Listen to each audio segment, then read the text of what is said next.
My name's Tony and I'm an addict. Good to be in the meeting of Narcotics Anonymous. I'd like to thank the officers of the meeting that were asking me to come here. I was really used to getting chased out of yards, chased out of my parents' house, chased out of my brothers and sisters' houses, and now people are asking me to come and share my experience, strength, and hope, and through the grace of God, through the grace of a loving God. Before I get started, one thing I learned about this program of Narcotics Anonymous is that it's a we program, and we can't do nothing alone, because for many years I tried to get clean. Well, actually I didn't. I didn't even know I had a drug problem, you know. But when I finally tried to get clean, I couldn't. So I found out that I needed other people's help. And when I first started speaking, I used to go hide in a little corner. And I would, please God, the speaker prayer, please God, let me be a hit. And it's like, I don't do that no more. What I do is I ask for a moment of silence, and you pray that I carry a message of hope, hopefully Narcotics Anonymous, and I will sit up there and I will pray that you have an open mind, and maybe something that will help you in your recovery. So please, could we have a moment of silence? Good, thank you very much. Anybody pray for me to be honest? My date is April 18, 1989. I always say that in my ears because it pisses people off. Every time I speak, I say my date. There's two things I heard about clean time. If you're in this room tonight and you got one day clean, then you're a miracle. But there's other people who think, people with clean time are full of shit. And what I heard about that is, if you think clean time don't mean anything or don't in essence, get some. You know what I'm saying? And that seems to make people happy. The fact that we need in this room tonight, the New Work program of Narcotics Anonymous recovery, you can stay clean. So far, the only time is when fighting has bigger than the month. To tell you, that was that. I could tell you, if you work a program of recovery, you can stay clean that long. I can't say the rest of your life because I don't know. I can't say 20 years because I don't know. I talk about people with a lot of time who don't come to meetings. If they got more time than me, I don't talk to them because I know I've never been there. Now that's time, then I'll talk about it. You know what I'm saying? What I want to talk about tonight is 4 things that keep me clean. I don't think my past is real important. It will come out eventually as I share. But see, today through working an inventory, what I did in my past ain't get me loaded. See, I could sit up there and talk for an hour about my past and justify and rationalize why I got loaded. Bottom line is, I enjoyed getting loaded. Bottom line is, for 15 out of 18 years, I didn't know I had a drug problem. I thought I got caught more than everybody else. You know what I'm saying? And it's like, I'm going to just do a couple minutes on that, and then what I want to talk about tonight is sponsorship and the 12 steps of Narcotics Anonymous. At 15, I started drinking. By 16, I was smoking pot. By 17, I was dropping acid. I tried some cocaine about 17 and a half. By 18 and a half, I got in this deal out of a relationship, and I blacked out, drank for 5 years, along with the other stuff, picked up 3 drunk driving. I think at the age of 22, I got into PCP, smoked PCP for probably 2 years straight, ended up tied down in a mental institution. At the age of 25, I stuck a needle in my arm with some heroin, and did that for the next 8 years. So the last 2 of them made, I started shooting cocaine. Cocaine kicked my ass. In the 18 years, I've been in, I got arrested 18 times. I got 6 under the influence of heroin, 3 petty thefts, 3 drunk driving, 2 under the influence of, a bunch of shit, I've been in and out of recovery houses. I've been in methadone, 30-day detoxes, a living program probably 4 times. I was tied down in a mental institution behind PCP, screaming, I can't breathe, I can't breathe. I was hyperventilating, and maybe I'll get into that story. And I found Narcotics Anonymous in 1989, and I was 33 years old. People said, why are you so serious? I said, because I can't remember the 80s. I can't remember the 80s. What did you do in 81? I don't know. Let me see my police record. Oh, yeah, I remember now. You know, I didn't do a lot of time, but I sure as hell win a lot. You know what I'm saying? Every year, you know, to this day, I'm not married. I have my girlfriend with me today. But to this day, you know, I turned 40 in September, and I never got married because I was married to heroin or PCP or whatever it was. And I went to jail every year. And maybe later I'll tell you the kind of relationships, the kind of women that I was in relationship with. I'm glad I didn't get married. You know what I'm saying? In 1989, I was working in South Central LA, shooting heroin. I was shooting coke. It got so bad for me, I was going in the projects in South Central, burning black guys with them $20 bills that you make out of dollars. Anybody see them? If you haven't, get with me after the meeting and we'll make one. And that's how desperate I was. That's where I was at. I picked up 2 more cases under the influence, and I was looking at a year in the penitentiary. Never been to state prison. All my arrests were misdemeanors. So I picked up 2 more, and the guy at work told me they might let you get into a recovery house, and I said, cool. You know, and before I got a chance to talk to this counselor, I had to go to court. And I went to court, and the judge said, come back in 3 weeks. And I turned and looked around and said, what's up with that? Because every time I went to court before that, my mother would be the one who took me to court, and when the judge said, come back, my mother would raise her hand. And the judge would say, yes, ma'am, can I help you? And she'd say, that's my son. He don't have nowhere to live. He's stealing from me. Will you take him to jail? And I went to jail every time I went to court. So when they said, come back in 3 weeks, I turned around and looked for my mom. I said, cool, I'm leaving. You know, and through the grace of God, I ended up getting into this recovery house. I was in a 14-day detox, methadone detox. I'd already been there twice. The first time I stayed 2 days. The second time they wanted to take a blood test, and I said I didn't need no more marks, and I left. Yeah, right. And so here's my 3rd time.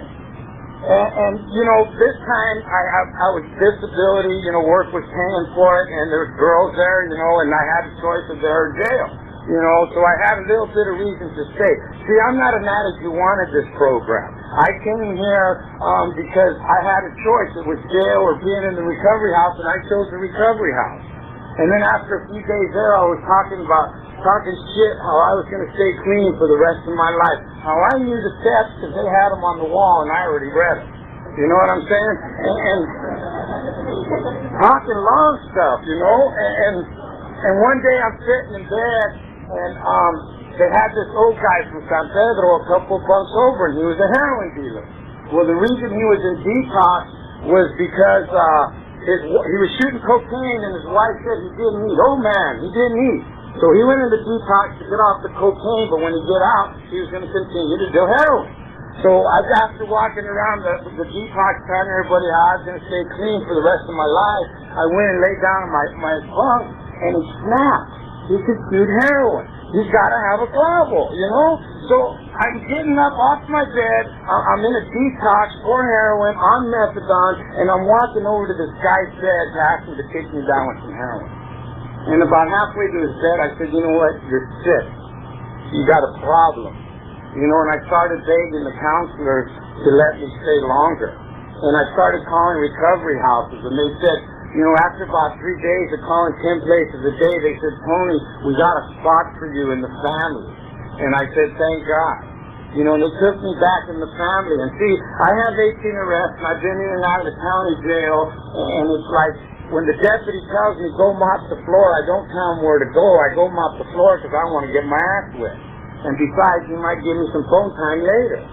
So when the counselor in the recovery house said, Tony, you need to get 2 phone numbers at the meeting and ask somebody for a sponsor, I said, sure. You know, it's phone time, you know, in my head, you know. So what happened is every Thursday night they had this meeting where there was about 100 people, right? So you know, it's just, if you've ever been in a recovery house or jail on visiting day, you get your best clothes on. Well, the recovery houses too, you know, when there's a meeting, you get all your good shit on to look good and everything, you know. And I walk out of the door, I'm all looking good, and I look over there, and there's 100 people, and I'm petrified. I can't even walk over there because in 18 years of using, I didn't learn how to communicate. I didn't learn how to reach out and say, hi, my name's Tony, you know. I'm a nice guy now, I'm clean, you know what I'm saying? If I wanted to get money off you, I could. But being clean, I didn't know what the hell to do. And I used to sit in the corner and watch all the chicks over there at the meeting. You know, and I wouldn't even get up and walk over there and say hi to anybody. Well, I'm sitting there one day, and this big Mexican guy that I seen in Detox, he did an 8 to 9 panel. And he said, he was talking shit like he was a union organizer, he'd been down for murder, he was a big-time heroin dealer, and I thought, damn, I could relate to this guy. Yeah, right, I weighed 152 pounds, I was a sniveling crybaby, manipulating height. You know, and I can relate to this big-time guy, you know? That's my head, you know, that's my thinking. Well, I'm sitting at this meeting, sitting in the corner because I can't go talk to these people. And this big Chicano guy comes and he walks and sits in front of me. I said, how are you doing? He says, fine. He says, how are you doing? I said, great. I said, I need a sponsor. And he says, how much time you got? I go, shit, I got at least 8 days. You know, I got this program down, you know. I read the steps in Detox, you know.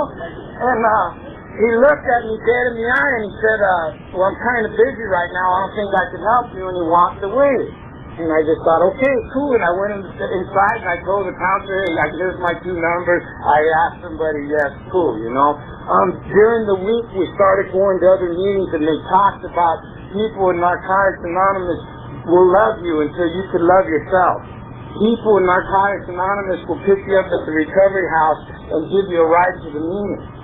People in Narcotics Anonymous will teach you how to live all over again through the 12 steps of Narcotics Anonymous. And I'm listening to all this shit, you know? And then all of a sudden it's next Thursday again and I'm hiring all my kids again, you know? And then I walk out and I look at the meeting and I say, I ain't going over there, and I sit down. And I'm sitting in that little corner again and here comes this big old Mexican guy again and he sits in front of me. I said, how you doing? He says, good. He says, how you doing? I said, good. I go, I need a sponsor. He says, how much time you got? I said, I got 16 days. Remember last week I had 7, you know? And he looked at me and he said, I'm busy right now. I don't think I can do it. And he got up and he walked away. And I thought, shit, punk, you know? You guys lied to me all week and I fell for it. You know what I'm saying? And like, you know, I went to tell my, here's the numbers, and yeah, I asked that asshole, you know what I'm saying? 1 week later, ironing my shit again, you know? Meeting, start walking over there. I said, talk to them, I sit down. Guess who comes to the meeting? He's sitting there, now I'm already mad. You know what, I need a sponsor, man, you know? He said, how much time you gotta add it up, you know?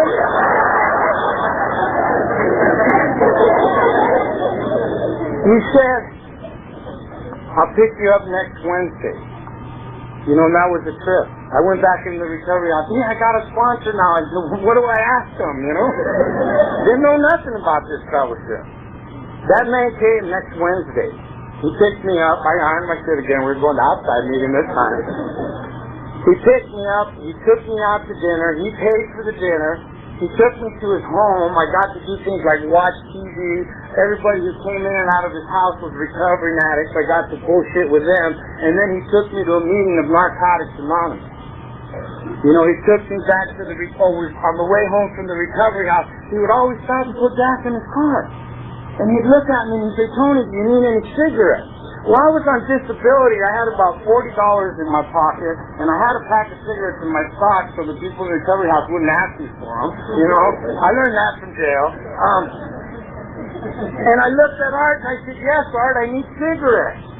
And he'd buy me a pack of cigarettes. He'd leave me off, and he said, I'll pick you up next Wednesday. And I said, okay, thank you, Art. You know, when Art picked me up next Wednesday, he took me out to dinner, nice restaurant, paid for it, took me to his house, took me to a meeting of Narcotics Anonymous. And then on the way home, we did the gas station trip again. I knew, you know, hide my shit, you know. You need cigarettes. Sure, Art, you know. Got to be a habit, you know. You know, for me, the last time I was in jail, because I have clean time now, it was about 9 years ago. I did 4.5 months in the Old County Jail behind, under the influence in the petty theft. And every time I went to jail, in my heart, I wanted to be a good person. You know, and I would go to jail, and first thing I'd do was go to church, sign up for class, trustee, start working, you know what I'm saying? And try to treat everybody different, because I couldn't get no drugs. I did. There's one time I did 90 days. 90 days in the county jail. We dropped acid twice. One night we got 6 joints of PCP. We had a pint of whiskey, and we smoked weed anytime we wanted. You know what I'm saying? So there is drugs there.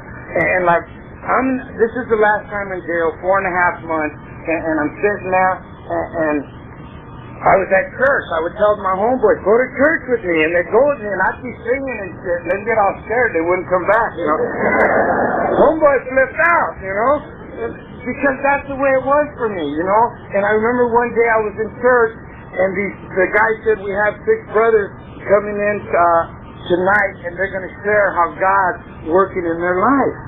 And these guys got up and they started talking about, I have God in my life, and I'm doing this, and I feel like this, and everything's peaches and cream.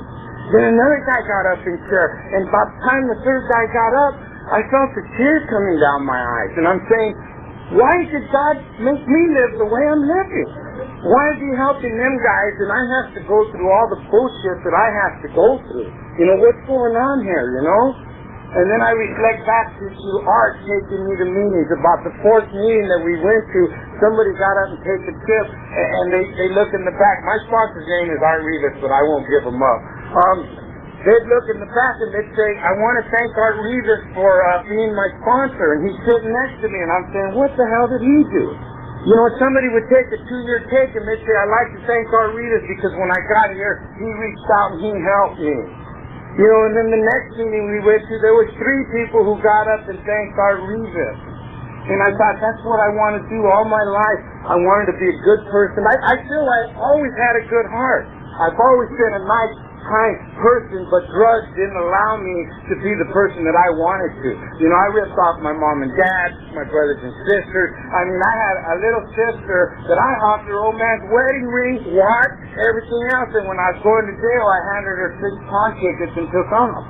You know what I'm saying? And I seen Art being the person that I always wanted to be. And I said, Art, I want to be like you. He said, work the steps. And that's what I want to share about. I want to share a little bit about sponsorship, and I want to share about the steps tonight. Sponsorship is a big responsibility. Supposedly if someone asks you to sponsor them, you had to have already worked the steps. I didn't. I sponsored a guy at my 9th step, but Art said, go ahead. I asked Art. You want somebody with a little bit of clean time. And it was real weird because you guys tend to look up to sponsors. And sponsors have to learn just like everybody else. Just like you have to learn to stay clean, you have to learn to sponsor people. Don't put me on a pedestal, please, because I fall down, I go boom, and I learn from going boom. And if I don't go boom, I don't learn. Pain's the motivator in this program. We learn by making mistakes over and over and over again, and that's how we learn. So I got to make my mistakes too. The first guy I sponsored him for 9 months, and we didn't work no steps, and we were good buddies, and I took him to meetings, took him to hamburgers, took him to dances and everything else. That's the way I learned to sponsor. And then he moved, and I thought, fucker owes me about $200,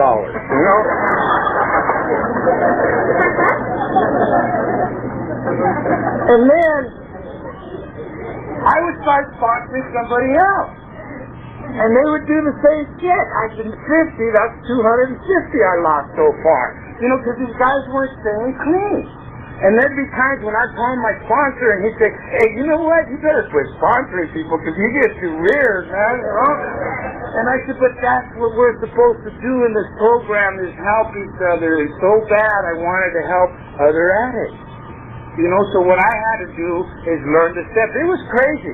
You would come over, I'm your sponsor, I don't know shit, I got a couple years clean, spiritual pony, 2 years clean, I got it down, You come and talk to me and I run it down. I'd tell you about marriage, and I've never been married, you know what I'm saying? But I knew, and I had to learn to say, you come over and tell me how you had a fight with your old lady because this and this and this, and by the time you left, I was mad at her too, and I wanted to kick her ass too. And then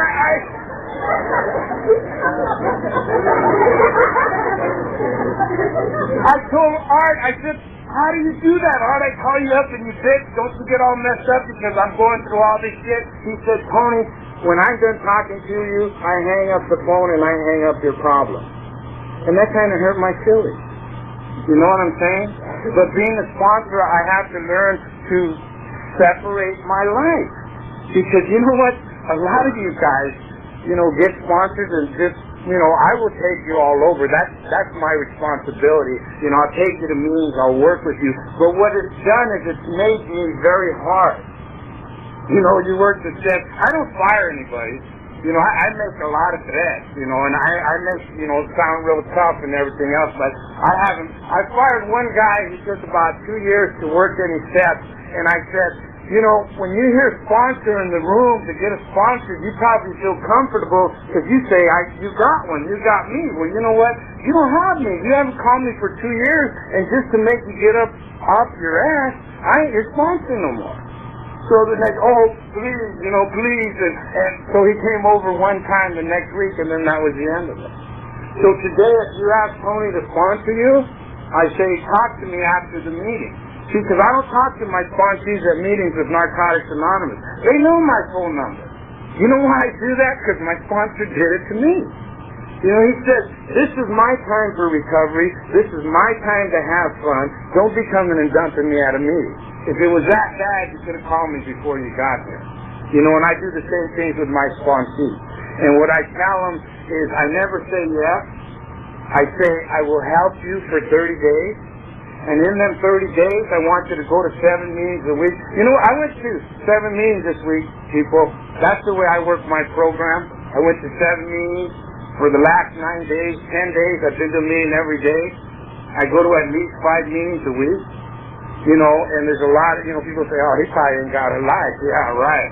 I'll let you know what I got today later on, because that is what this is about. So I tell them for 30 days, you go to a meeting every day.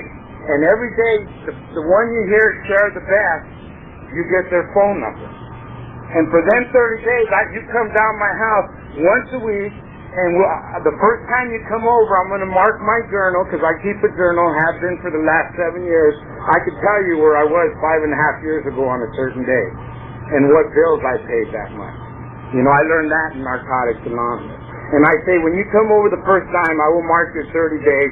Then you come over every week, and we work the first 3 steps.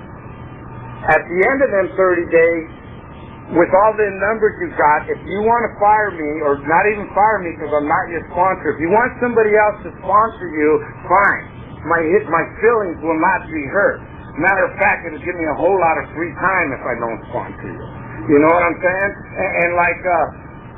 But at the end of them 30 days, if you don't call me 3 times a week, if I don't see you at a meeting every week and you don't finish the first 3 steps, I get to decide if I want to sponsor you. Most of the time it ain't even the first phone call. It's all over that night. You know what I'm saying? And I don't sponsor guys 2 and 3 times. That's insanity, doing things over and over again, expecting different results. So I don't sponsor you 2 or 3 times. You're lucky if I sponsor you twice. Because you guys owe me a lot of money. Let's get added up. And it's like, at the end of the 30 days, we see if I'm going to sponsor you. If not, if I sponsor you, the way I sponsor you is you come over and we read the steps sentence by sentence. And I ask you, what do you think it means? And then I give you a little assignment. The first step says that I'm powerless over my addictions and my life has become unmanageable. And I've sponsored plenty of guys who had jobs, who had nice cars, and they say, well, my life ain't unmanageable. And I say, well, get the hell out of here. You don't belong in the meeting.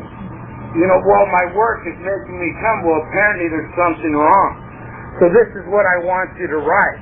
I want you to write a couple examples of how your life is unmanageable. Physically, mentally, financially, relationship-wise, and there's another one I can't think of it right now. Okay, physically for me, my life was unmanageable. Physically because I weighed 152 pounds when I got here. At one point when I was boosting in San Fernando, I'd wake up in the morning, I didn't have a car, I had to walk to go boosting, and I would always stop at this liquor store and steal a little package of them red dingers with the little snowflakes on them, and that was my breakfast. That's the way Tony took care of himself physically. Never went to the dentist, never went to the doctor, didn't take showers all the time. So physically I say, yeah, my life was unmanageable. And then I go to mentally.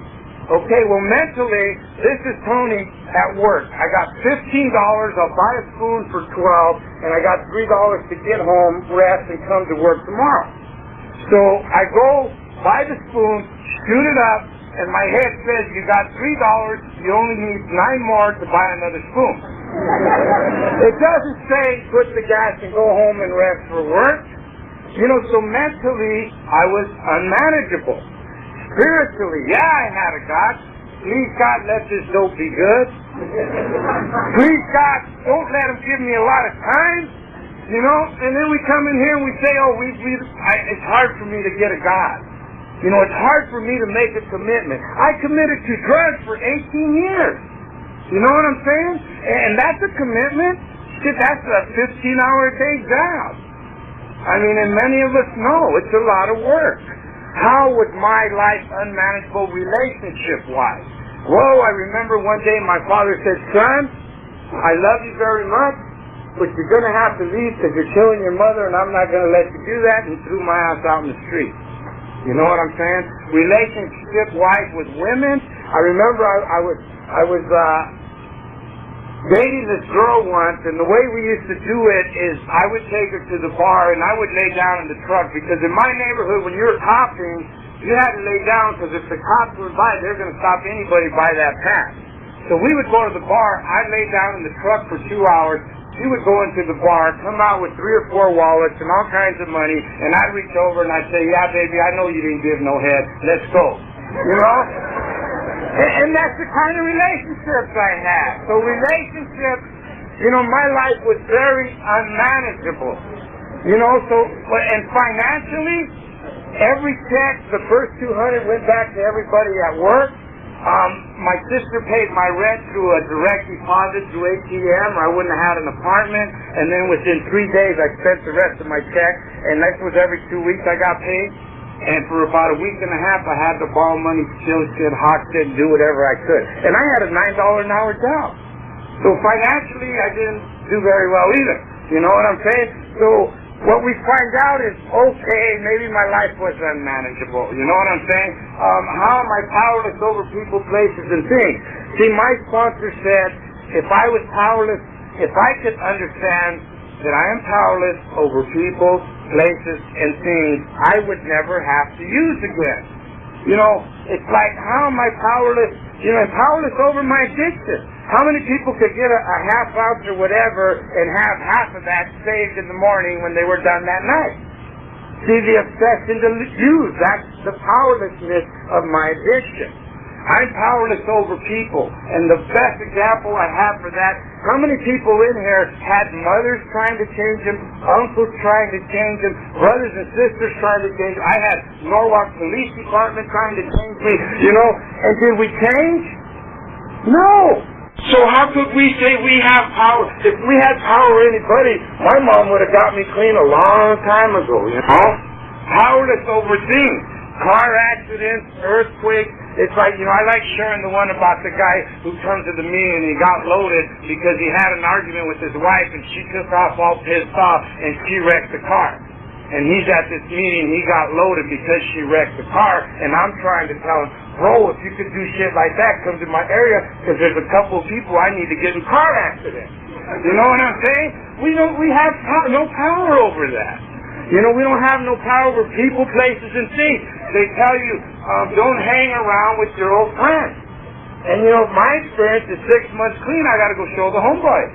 I gotta get them in Narcotics Anonymous. And they say, let's go halves. And I say, I don't use no more. Well, here's a beer, homie. Don't tell me you quit that too. And then I try to stand there a little bit and act stupid like if I can handle it and shit, I'm powerless over people, places, and things. second step says we came to believe that a power greater than ourselves could restore us to sanity. The first thing I get is, I'm not crazy. I said, let's read over how all them examples, how your life was unmanageable. Well, maybe I am a little crazy, you know? And it's like what I make my guys do is give me 10 reasons how God is working in my life today. You know, and they usually got about 60 days clean. I said, have you ever got 60 days clean? And they said, no. Do you think you're doing it or God's doing it? Well, maybe God's doing it. I said, well, write that down. You know, I said, where are you right now? Well, we're in your house at your kitchen table working steps. Do you think you're doing that? No, maybe God's doing it. Didn't you get a job last week? Yeah, when's the last time you worked? 2.5 years ago? You think God had anything to do with that? So I get 10 reasons how God is working in their life just so that they understand that there is a God, and by some possibility He might restore them to sanity. Then we go to step 3. Came to believe, am I right? Got him right. Made a decision to turn our will and our lives over to the care of God as we understood Him. Real simple step. Three frogs on a log. 2 of them decide to jump. How many frogs on the log? 3. They decided to jump. They didn't jump. Oh! Wow!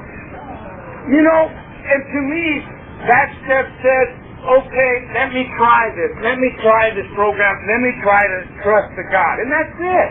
You know, it ain't about, you know, doing all kinds of weird shit, lighting incense and walking outside and saying hi to everybody and my life changed. It ain't even about that. It takes years to change. 2 ways this program works. My sponsor said change. He says, you have to change the way you talk, the way you walk, the way you look, the way you think, the way you treat people. You have to change every aspect of your life. And I said, how come? I'm a good guy. And he said, read your first step, how your life was unmanageable. Maybe I wasn't a good guy. Another way this program works is very slowly. You know, I got to share the one about the guy. You know, I thought I wasn't a newcomer anymore when I took a year cake. I took my year cake. I said, yeah, I'm not a newcomer anymore. And this guy walked up to me and he said, Tony, he said, you're a newcomer until you take 5 years.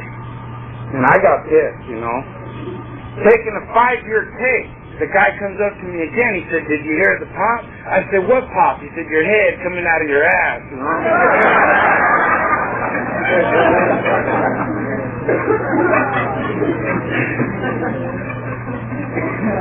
Okay, I believe that step 3, it says we turn our will. See, I'm not so serious anymore like I used to. You guys are lucky. We turn our will and our lives over to a power greater than ourselves, okay? To me, that's 2 parts.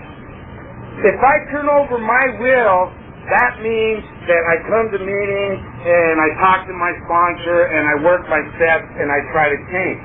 If I turn over my life, that means I get in service. You know what I'm saying? If I turn over my life, that means I get in service. A lot of my spare time goes to service. Tony has been in service since 4.5 months. They let me out of the recovery house. I picked up a secretary of commitment, and there has not been a day that I have not been in service.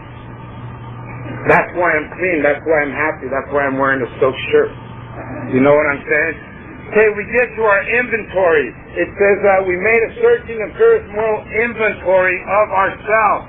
You know, the way I did mine and you do yours, the way your sponsor tells you to do it, if I'm sponsoring you, and by the way, all this is my opinion, everybody works a step different, but if you're my sponsor, this is how you're going to do it.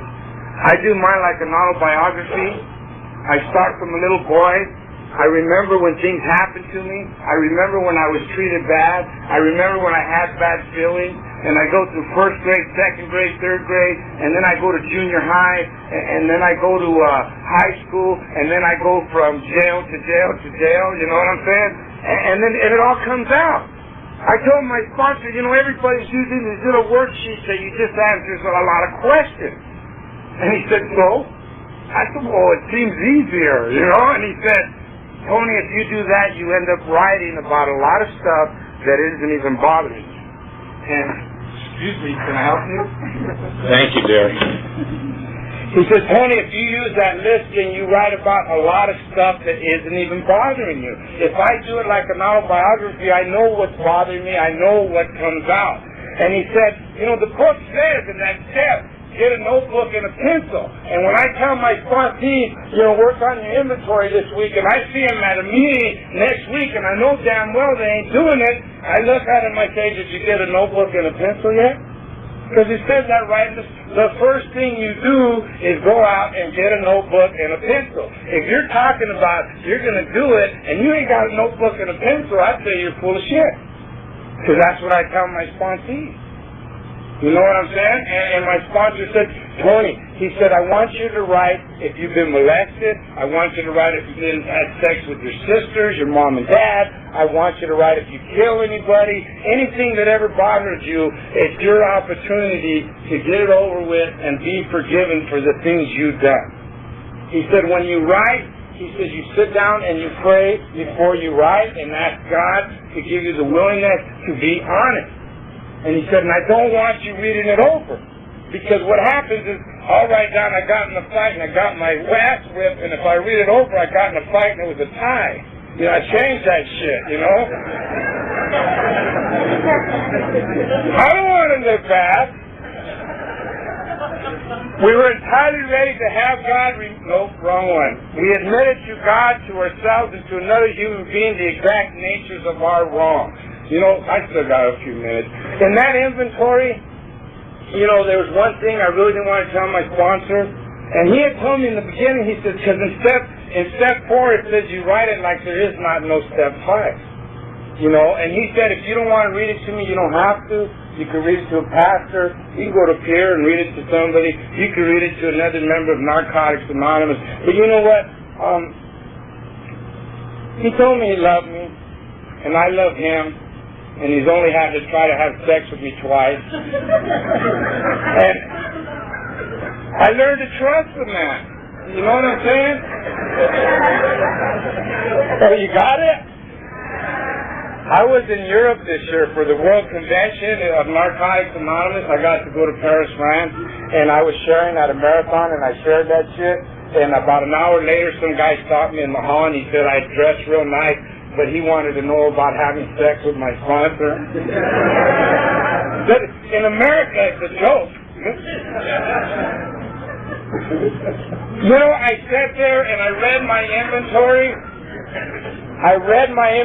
It was 33 pages long, and Art just sat there. He didn't stop me, and every once in a while, I think he'd wake up, and you know, he let it go at that. You know, he didn't say nothing, but I got to get rid of shit like, you know, and I could talk about this, and I don't talk about this, I talk about it for the newcomer, so you could feel free to share anything. When I was 17 years old, we used to drive to Hollywood all the time and pick up hookers. We'd get drunk, go pick up hookers in Hollywood. 18 years old, I was doing the same thing. 19, 20, it was just a thing that we did. When I was about 23 years old, I go down to Hollywood, I'm drunk on my ass, pick up this pretty good looking chick, take her to the room, she takes off her clothes, her balls fall out. That's not the funny part. The funny part is we had sex anyway. You know what I'm saying? And, you know, I could share about that because I don't practice that behavior anymore. And what happens is when I share about it and I'm getting in my car, there's usually about 6 guys out there saying, hey, bro, can I talk to you? You know? I quit, man, I quit. But see, that's the freedom for me. When I was 5 years old, I had probably a 3-year-old at my house, and she was looking through the viewfinder, and I had her in the bathroom naked, and I was playing doctor. For a long time, I felt like a rapist, a molester. You know what? I was a little kid playing doctor. You know what I'm saying? And as long as I don't practice that behavior, you know, that's okay. You know, and I got to share stuff like that with them. I got to unload a lot of things. You know, my sponsor tells me an inventory is a one-time thing. It's a one-time thing. You might as well get rid of everything today. See, I have a loving, forgiving God today. And He forgives me as long as I don't practice that behavior. And if I continue to practice that behavior, He helps me change through pain. Pain's a motivator in this program. Okay, we humbly ask Him to remove our shortcomings. You know, a lot of people, we are entirely ready to have God remove all these character defects. I tell my sponsees, write down 50 character defects, and they say, okay. And then they say, what's a character defect? And I say, remember them numbers you got the first month that I was trying to sponsor, you were trying to get me to sponsor you? And they say yes. I said, well, call them up and ask them.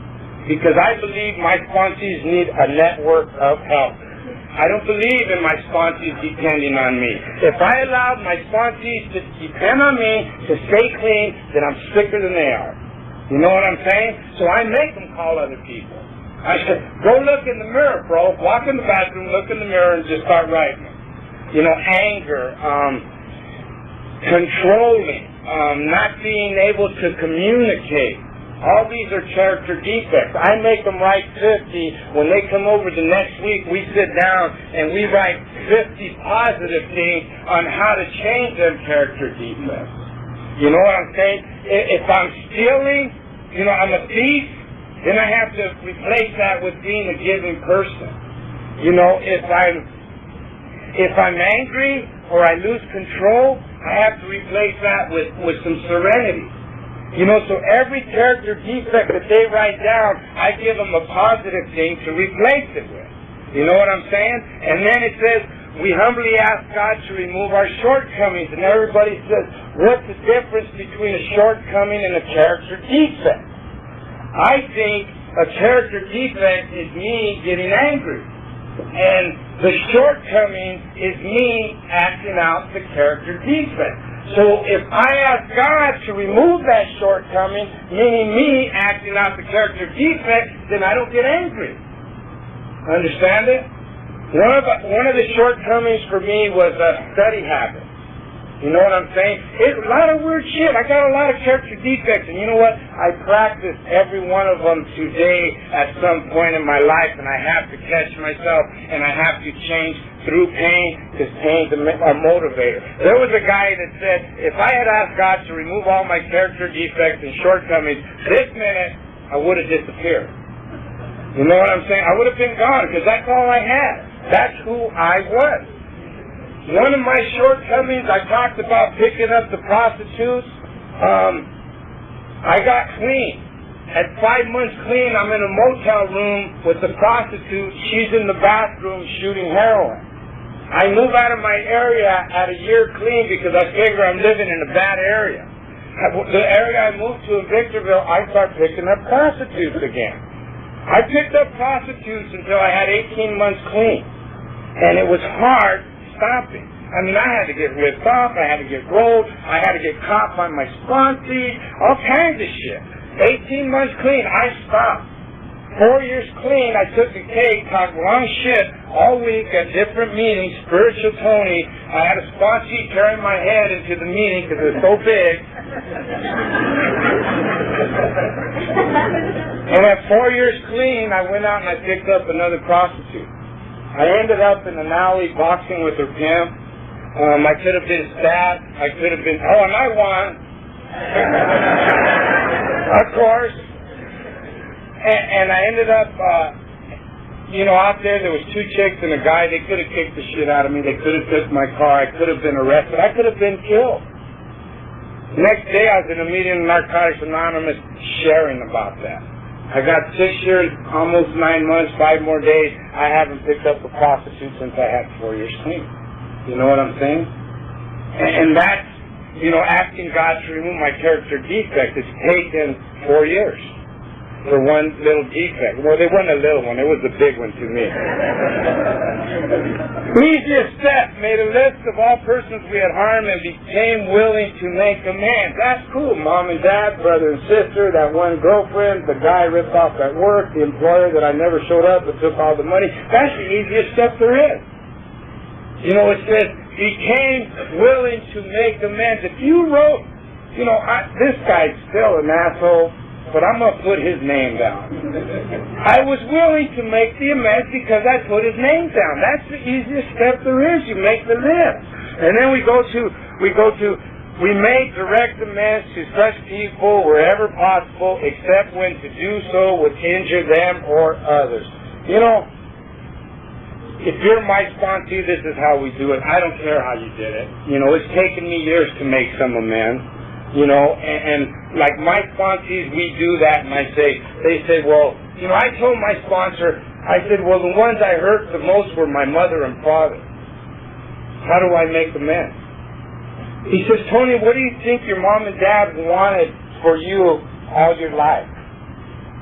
I said, they probably just wanted me to be okay, to have a good job, to be happy, to have my own place, and make a living for myself. And he looked me dead in the eye and he said, if you stay clean, that will happen. He said, and all you got to do is stay clean. See, I don't make my sponsees come around and say they're sorry. You know, I found if you're sorry, you're just a sorry so-and-so. I'm not real nice with them. You know, you ever have somebody that's always around and about 3 times a day they're telling you they're sorry? That's it, Holmes. Get the hell out of here. You ain't sorry, you keep doing it. You know what I'm saying? I heard a speaker say he had to make an amends. He had sold his landlord's lawnmower, and he didn't ask the sponsor, and he went and bought his landlord a lawnmower, and a year later he went out and he stole the lawnmower again. You know what I'm saying? You know, he makes direct amends. I tell my sponsees, you know, they say, I need to make amends to my brother because I ripped him off. I say, wait till you have a year clean. And they say, okay, and they come out a year clean, and they say, Tony, I still got my list, and I still need to make the amends to my brother. And I say, he's still sick, the year didn't help him. Wait till you got 2 years clean. You know, 2 years clean, they pull out the list. They say, my brother's still on the list. I said, have you talked to your brother lately? He said, yeah, we went to the show the other day. I said, have you been talking with him? Is he still mad? No, he's not really mad, but I feel like I need to make amends. I said, brother, you made the amends. You're a brother to your brother again. The amends is over. In that step, it says clean time speaks for itself. And that's why I just keep telling them, wait.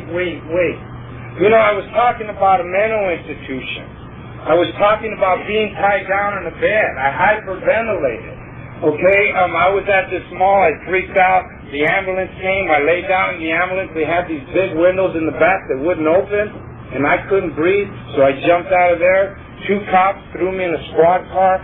I'm laying on my side trying to kick out the back window. They don't know what the hell to do, so they rolled down the front window so I could breathe. They took me to Norwalk Metropolitan. I'm screaming my ass off. They dragged me in the back. They tied me to the bed. In the meantime, the girl that I was with called my mother and said he's in the crazy house. They wouldn't let my mother in to see me. But she told me a while later that when she was walking back to her car in the parking lot, that she could hear me screaming. You know, that's the kind of shit that I did to my mother. You know, and I had to make amends for that kind of stuff. 1 year clean, I started going to school. 2 years clean, I was still going to school. May of this year, it's a junior college. I got an AS in general business. You know, I dressed up in a gown.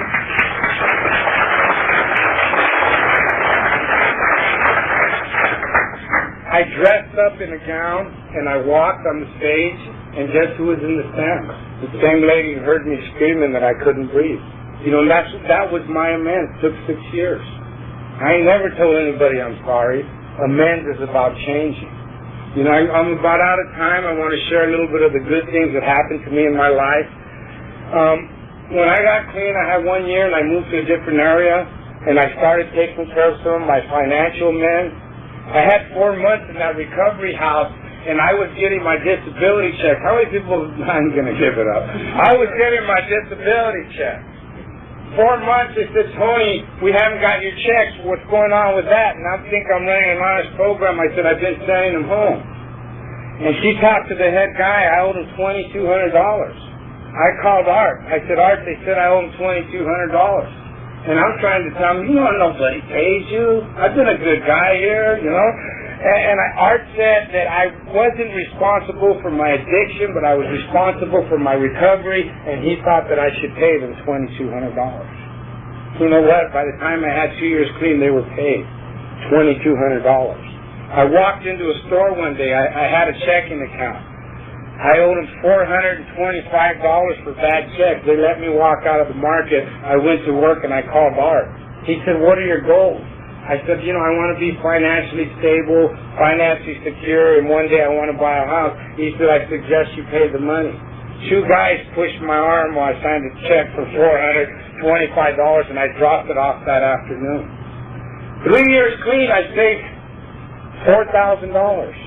Because I remember when I was a kid, my father said, "Always save your money, because your friends ain't going to be around all the time, and when you want something, you can buy it yourself." I had $4,000, 3 years clean, and one day I went looking for a house. This guy had this house for $89,000. He wanted $10,000 down. I walk in there all cool. I said, "I'll give you $7 and $85." And he has to think about it for a few days. And then I go home and I call my father. This is the same man who told me I had to leave because I was killing my mother. This is the same man who always gave me $5 no matter what. And he would look at me and he'd say, "Son, what's the matter with you? We raised you right. We tried to do everything we could, and look what you're doing with your life." And I would say, "I don't know, Dad. I'm sick. I don't know what's the matter." And I'd start crying. And as I'm crying, I'd look up and say, "Could I have $5 here?" 3 years clean, me and my father already had a relationship. I called him up. I said, "Dad, how you doing?" He said, "Good." I said, "Dad, I went to Victorville and I seen a house." He says, "Yeah." I go, "It's nice, Dad." He says, "Yeah." I go, "It's a half-acre, 3 bedrooms." I go, "You could view a view of the city. It got this thing. If you push it, the garage door goes up." I go, "It's nice, Dad." And he says, "Yeah." I said, "I need $3,000. He says, "Do you like it, mijo?" I said, "Dad, it's nice. Why don't you and Mom come and see it?" He says, "Do you like it, mijo?" I said, "Yeah, Dad, it's nice." He said, "Give me your bank account number and I'll send you the money." I've had my house for 4 years. You know what I'm saying? That's Narcotics Anonymous. I've been in service in H&I since the day I've been clean down there. This week alone, or this month alone, I've been to 2 state facilities. My free time, I went to 7 meetings a week. I still call my sponsor. I still have the same sponsor. I'm involved in service. I was going to say this is the farthest I've ever came to speak, but you know what? In 1993, through the grace of God and the program of Narcotics Anonymous, I had the opportunity to go to the World Convention in Chicago. And somebody asked me to speak at Indiana for a Labor Day picnic. So from Chicago, I went to Indiana, spoke there, and then I came home. I've been allowed to go to Mexico City, Chihuahua, the Grand Canyon twice. You know what I'm saying? And there's one thing that always sticks in my head every time. I do prison commitment that it's 225 miles round trip. And like on the way over there, I'm saying, "God, this is a long way. I got to give up this commitment. I should have told home I was sick. Maybe if I call, they're having a lockdown and I don't have to go." And all the way over there, I'm driving and I'm bitching. And then I get there and there's 15 guys and we share the fellowship of Narcotics Anonymous. And when I leave, every one of them shakes my hand and thanks me for showing up. And on the way home, I'm thinking, "Man, that was a bitching meeting." And I start making plans the way I'm going to run it next time I drive out there. Somebody told me in Narcotics Anonymous, they said that, "Tony, you can't outgive God." And I said, "What do you mean?" He says, "The more you give of yourself, the more God will give you." So I sponsor, I go to panels. I had this old 67 pickup driving to panels and shit. I said, "What's up, God? Come on, I ain't going to keep making this shit, He got me, I got an 85 5.0, got picked it up with 60,000 miles, original miles. You know what I'm saying? I have my house, I got 4 cats, a dog, 9mm, 30-06 with the scope. You know what I'm saying? All my dreams in life are being fulfilled through the program of Narcotics Anonymous just because I go to meetings, I have a sponsor, I work steps, and I'm in service. Thank you very much. I love you.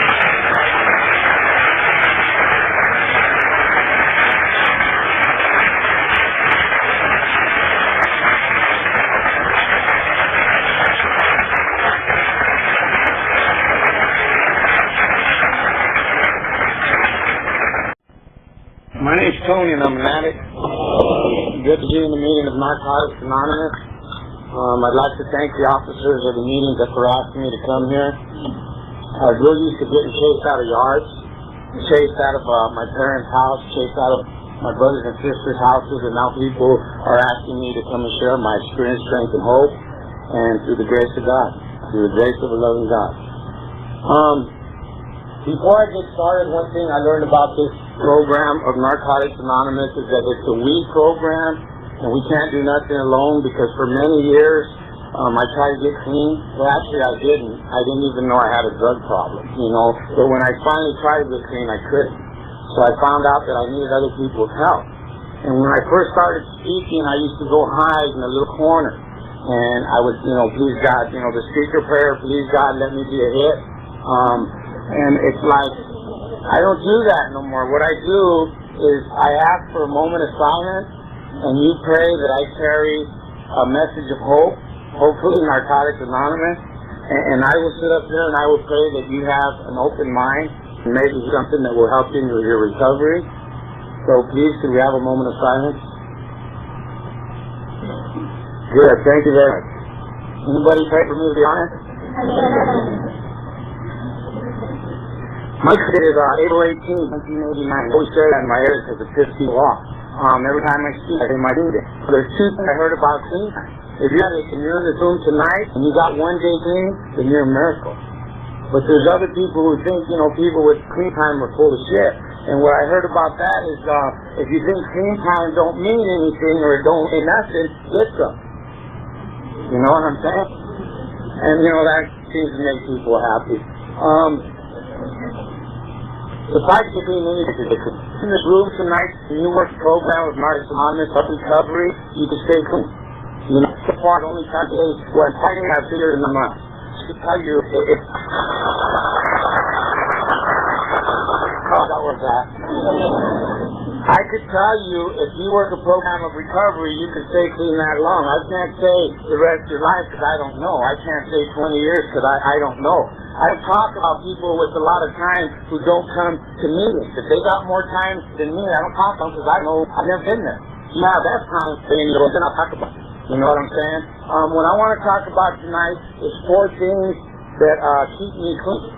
I don't think my past is real important. It will come out eventually as I share. But see, today through working an inventory, what I did in my past ain't get me loaded. See, I could sit up there and talk for an hour about my past and justify and rationalize why I got loaded.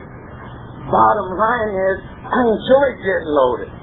Bottom line is, for 15 out of 18 years, I didn't know I had a drug problem.